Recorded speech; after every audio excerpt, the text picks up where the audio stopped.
Welcome back. आप देख रहे हैं बनो अपना फाइनेंस मिनिस्टर और अब बारी आती है शो के उस पड़ाव की जहां पर हम आपके सवालों के जवाब देते हैं और बहुत ज़रूरी होता है सही मार्गदर्शन और कहीं आपसे आपके इन्वेस्टमेंट्स में गलती ना हो गई हो, आपकी मेहनत की कमाई है और इसीलिए इसको सही दिशा देना बहुत ज़रूरी है। हमारे साथ एक्सपर्ट्स जुड़ते हैं और आपके पोर्टफोलियो का रिव्यू करते हैं।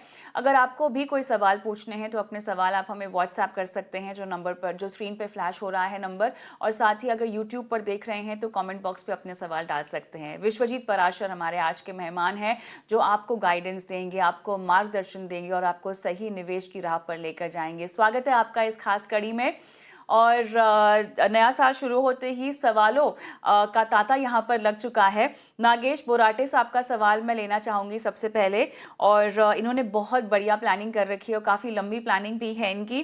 42 साल की इनकी उम्र है और इन्होंने अपने लिए इक्विटी, डेट और इमरजेंसी फंड सब कुछ रखा हुआ है। लगभग 15 लाख का इमरजेंसी फंड है। मेडिकल क्लेम का जो कवर है लगभग 20 लाख का है। टर्म इंश्योरेंस 6 करोड़ का लिया हुआ है। मंथली सेविंग्स ये लगभग 2.5 लाख की कर पाते हैं। निवेश पोर्टफोलियो में इन्होंने इक्विटी में एनपीएस और म्यूचुअल फंड्स का जो प्रपोर्शन बताया है लगभग 33% का है। 77,125 का इनका निवेश जा रहा है। डायरेक्ट इक्विटी में भी इनका एक्सपोजर है। 19% पोर्टफोलियो का रेशियो है एक्सपोजर का। लगभग 45,000 यहाँ पर डाल रहे हैं। और इंडेक्स में भी निवेश करते हैं। 51,000 रुपये जाता है। 22% का पोर्टफोलियो एलोकेशन है। डेट की अगर हम बात करें तो एनपीएस, ईपीएफ, पीपीएफ का कॉम्बिनेशन है जहां पर 21% का एक्सपोजर है और लगभग 50,000 रुपये यहाँ जाते हैं।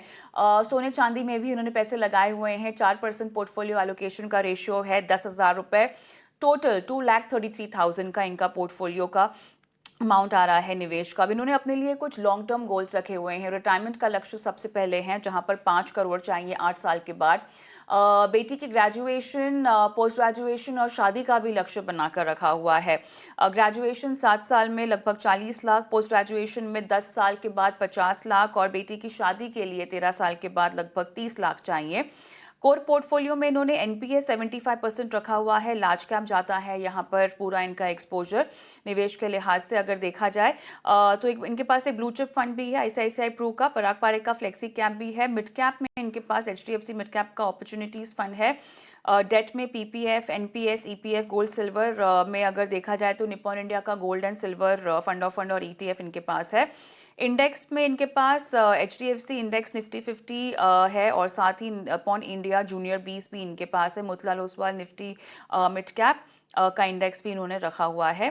सैटेलाइट पोर्टफोलियो में स्मॉल कैप है। निप्पॉन इंडिया का थीमेटिक है आईसीआईसीआई प्रू का। और इनके पास स्मॉल कैप क्वालिटी और ग्रोथ मॉडल में भी इन्होंने कुछ एक्सपोजर रखा हुआ है। ओके, सो ओवरऑल 3 CR की वैल्यू अपनी बता रहे हैं। बताइए अब इनको कुछ बचा है सलाह देने के लिए सर? बिल्कुल कविता जी, जितनी तारीफ की जाए उतना कम। बहुत अच्छा पोर्टफोलियो है, केस स्टडी है। मेरे हिसाब से देखें तो asset allocation point of view से बिल्कुल अच्छा डाइवर्सिफिकेशन है। तीनों ही एसेट क्लासेस, चाहे गोल्ड हो, लार्ज कैप हो, सॉरी इक्विटी हो या डेट हो, तो अच्छा डाइवर्सिफिकेशन कर रखा है। और बहुत ही बेहतरीन प्रोटेक्शन मैनेजमेंट भी किया हुआ है। चाहे वो टर्म प्लान ले रखा है, चाहे वो मेडिक्लेम ले रखा है, या फिर यूं कहें कि कैश फ्लो इमरजेंसी फंड भी रखा हुआ है 15 लाख के करीब। तो बहुत ही बेहतरीन पोर्टफोलियो है नागेश जी, बहुत बहुत बधाई इसके लिए। हाँ हाँ, ओवरऑल देखें अगर पोर्टफोलियो में तो large cap, mid cap, small cap का भी अच्छा डिवर्सिफिकेशन दिखता है। और आपने बहुत अच्छा कोर पोर्टफोलियो और एक सैटेलाइट पोर्टफोलियो रखा हुआ है, बिल्कुल जिसमें ज़्यादा बदलाव की जरूरत ना पड़े, वो कोर पोर्टफोलियो में है।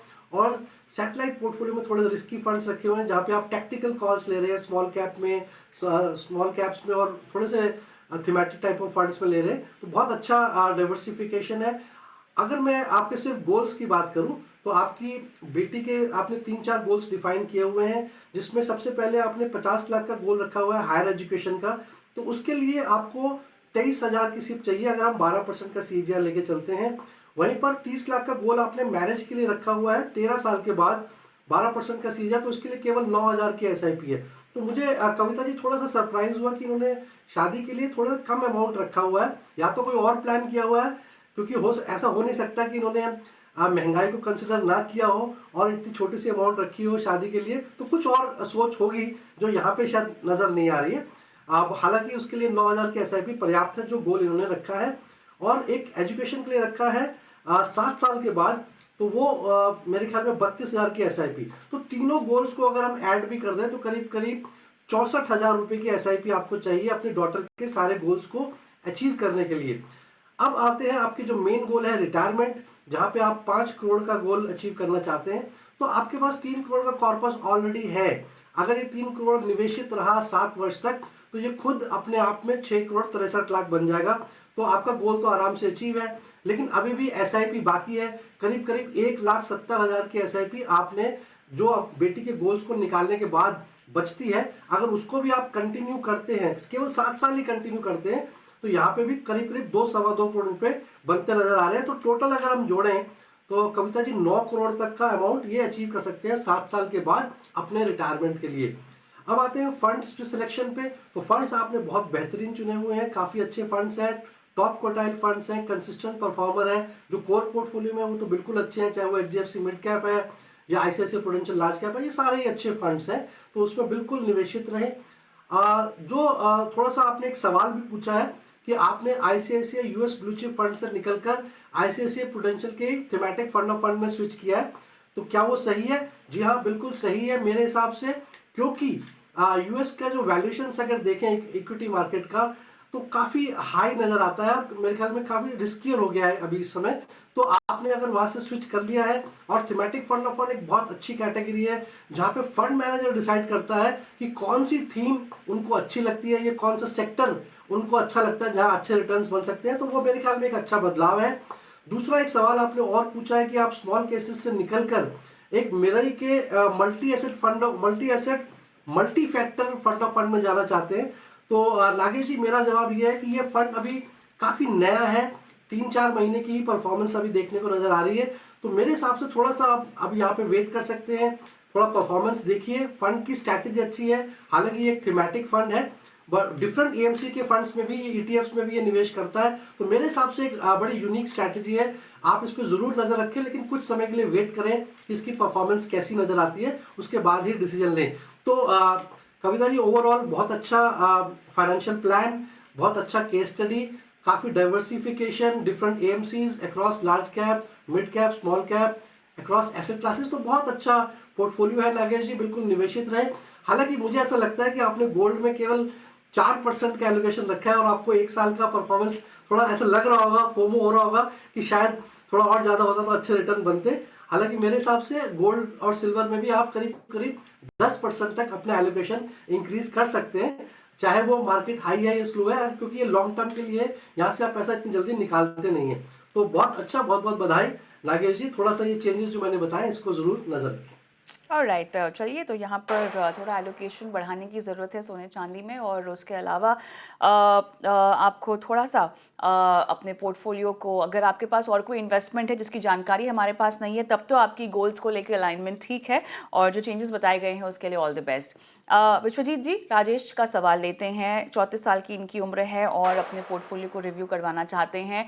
इनकी कुछ पॉलिसीज़ मैच्योर हो रही हैं, जिसका अमाउंट मैच्योर होने के बाद जो है ये चाहते हैं कि इसको भी इन्वेस्ट कर दिया जाए, और इन्होंने अपने लिए जो है कुछ गोल्स भी यहाँ पर लाइंड अप कर रखे हैं। इन्हें दरअसल 15 लाख रुपए 2028 या 2029 तक जो है रखने हैं। 15 लाख रुपए इन्हें इकट्ठा करने हैं by the end of 2028 and 2029, और लगभग 3.5 लाख रुपए का मेच्योरिटी का अमाउंट पॉलिसी का है जो इनको डालना भी है। ओके, करंट इन्वेस्टमेंट्स में इनके पास पराग पारिक का फ्लेक्सी कैप फंड है, 5,000 रुपीज़ की एसआईपी इसमें जा रही है। DSP multi asset allocation fund 23,000 का इसमें लमसम है। बंधन स्मॉल कैप 19,000 लमसम इसमें जा रहा है। कोटक का मल्टी कैप इनके पास है, 2,000 रुपीज़ कह रहे हैं डाल रखे हैं। Total amount of invested corpus अगर देखा जाए तो 91,000 के आसपास का है। लॉन्ग टर्म गोल्स कह रहे हैं कि अगर रहें तो कितना इकट्ठा हो पाएगा। बहरहाल 15 लाख का कॉर्पस कब से इन्वेस्टमेंट की शुरुआत की है उसकी जानकारी हमारे पास नहीं है, बट अदरवाइज 2028 या 2029 तक का इनका समय है निवेशित रहने का। बिल्कुल कविता जी, देखिए इक्विटी में 3-3.5 साल का पीरियड थोड़ा सा शॉर्ट हो सकता है, और लास्ट मिनट सरप्राइजेस हो सकते हैं, क्योंकि मार्केट में उतार चढ़ाव रहते हैं। तो मैं सबसे पहले सजेस्ट करूंगा राजेश जी को कि आप स्मॉल कैप या प्योर इक्विटी फंड से थोड़ा सा बचें, क्योंकि यहाँ पे थोड़ा रिस्क थोड़ा सा ज़्यादा होता है। और कोशिश करें अगर आप इक्विटी में निवेश करना भी चाहते हैं तो हाइब्रिड कैटेगरी के मदद लें, जहाँ पे आपको फंड मैनेजर के पास एक डिस्क्रिशन है कि वो इक्विटी और डेट में डिसाइड कर सकते हैं कि अगर उनको लगता है कि बाजार बहुत महंगा है तो वो डेट कैसे एसेट क्लास में शिफ्ट कर सकते हैं, और कहीं अगर उनको लगता है कि इक्विटी बाजार में अच्छे रिटर्न्स बन सकते हैं तो वो इक्विटी में भी अपना इंक्रीज एक्सपोजर कर सकते हैं। वहीं पर आपने एक बहुत अच्छा बेहतरीन फंड ले रखा है डीएसपी का मल्टी एसेट एलोकेशन फंड। यहाँ पे भी अगेन फंड मैनेजर के पास बहुत अच्छा डिस्क्रिशन है कि वो गोल्ड में निवेश करना चाहता है, इक्विटी में निवेश करना चाहता है या डेट में निवेश करना चाहता है, तो वो फंड मैनेजर की कॉल है और इसी टाइप की कैटेगरीज में आपको निवेश करना चाहिए। एक फंड में जो सजेस्ट करना चाहूँगा जो आप ऐड कर सकते हैं, क्योंकि आपने बताया कि 3-3.5 लाख रुपए आपकी पॉलिसी एक कोई मैच्योर हो रही है जो आप निवेश करना चाहते हैं और उसके लिए ही आप रणनीति जानना भी चाहते हैं, तो ये 3-3.5 लाख या तो आप DSP multi asset allocation fund में कुछ पैसा डाल दीजिए, और एक फंड जो मैं आपको सजेस्ट करूंगा वो है आईसीआईसीआई प्रूडेंशियल का बैलेंस एडवांटेज फंड। तो यहाँ पे भी आप कुछ पैसा इसमें निवेश कर सकते हैं। तो इनमें आप लमसम भी निवेश कर सकते हैं, तो आपको उसको एसआईपी करने की कोई आवश्यकता नहीं है या एसटीपी करने की आवश्यकता नहीं है, आप लमसम भी निवेश कर सकते हैं।